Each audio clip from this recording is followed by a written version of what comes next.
Ayun na po yung ating patola mga kaparmar. Bali makaka-harvest na naman po tayo. Bali pang third harvest na po natin to.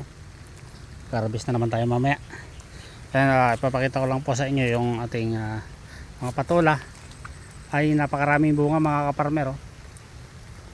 Itik sa bunga ang ating mga patola.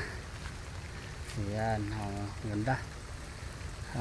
Kahapon nag-spray na naman tayo ng Growers Bet 1000 Plus para patuloy na gumanda at dumami ang bunga ng ating mga patola. Ayan, ang ganda ng sabit mga kaparmer, oh, diba?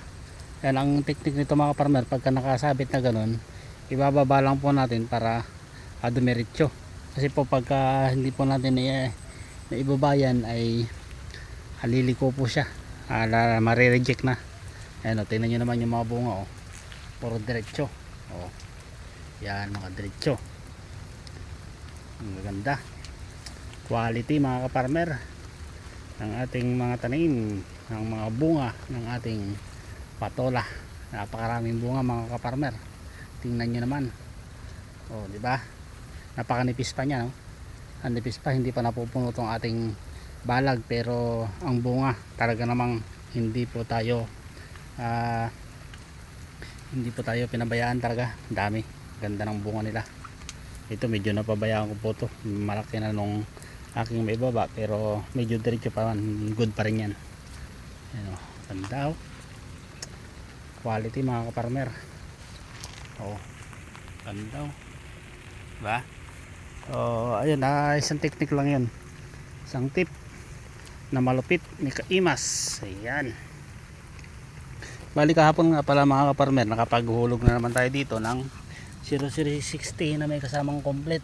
Ayan, kasi ayan, para po sa bunga. Tapos nakapag-spray na rin tayo ng Growers Bet 1000 Plus kahapon para sa patuloy na pamumunga ng ating mga patola.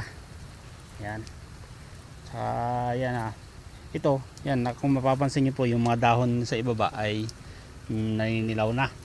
Diba po nung dire-diretsong pag-ulan, tsaka magulang na rin naman siya, kaya yan ay ipoproning na rin natin sa mga susunod na araw. Yan, dahil mayroon pa tayong ginagawa ngayon. Papakita ko lang po sa inyo itong update dito sa aking mga tanim na patola. Yan, yung isa pa, itong pagbaba natin dito sa ating mga bunga na maliliit para tumuwid. Yan, dalawa na po yun. Ito, laki, para maging maganda at quality ang bunga. Yan, ang ganda. So ayun, bilis lang po lumago ng mga damo dahil ayun, umuulan na naman at kasalukuyan na papasok na naman po ang bagyo dito sa atin sa Pilipinas. Kaya ingat-ingat po tayo mga kaparmer, at sana hindi na maglandfall dito sa atin ang bagyong Krising, para naman itong ating mga halaman ay hindi na masyadong maapektuhan. Di bali nang umulan, wag lang humangin, kawawa naman po tayo, dahil ang ating mga pinaghirapan ay mababaliwala na naman, at kawawang kawawa na ang ating tayong mga magsasaka. Wala na tayong inaani, tapos magkakabagyo pa. Yan ang sinasabi ko na isang pinakamahirap na kalaban ng isang magsasaka, ang mga bagyo. Manalangin po tayo, yun na lang po ang ating magagawa. Magdasal po tayo na sana hindi na maglandfall dito sa atin ang mga bagyong darating pa. So ayun, ako po ay nagpapasalamat na naman pong muli sa inyo mga kaparmer, mga kaagri, mga kaimas, sa inyong muling pagsama sa aking mumunting vlog. At sana po ay nakatulong at nakapagbigay na naman po tayo ng konting mga tips tungkol po dito sa ating mga tanim, hindi lamang po dito sa aking patola.